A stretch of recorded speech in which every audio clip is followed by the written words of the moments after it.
আসসালামু আলাইকুম, আশা করি সবাই ভালো আছেন। আজকে আমি আমার বাচ্চাদের জন্য বানাতে যাচ্ছি চিলি অয়েল উইথ নুডলস। আর এই নুডলসটা বড় ছোট সবাই খুব পছন্দ করে। এই রেসিপিটা আশা করি সবার খুব পছন্দ হবে।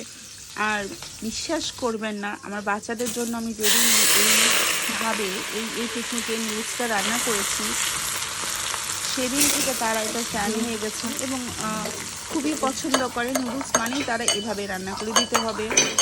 নর্মাল আমরা যেভাবে খাই না, এগস অ্যান্ড ভেজিটেবলস দিয়ে, সেভাবে তারা পছন্দ করে না। শুধু এভাবেই করে দাও মাম্মা, এভাবেই করে দাও। বাট একটু লেন্দি প্রসেস, বাচ্চারা পছন্দ করে বিধায় করাই লাগে। কিন্তু যারা একটু স্পাইসি পছন্দ করেন তাদের জন্য এটা বেস্ট হবে। এবং যারা স্পাইসি পছন্দ না করেন তারা আমার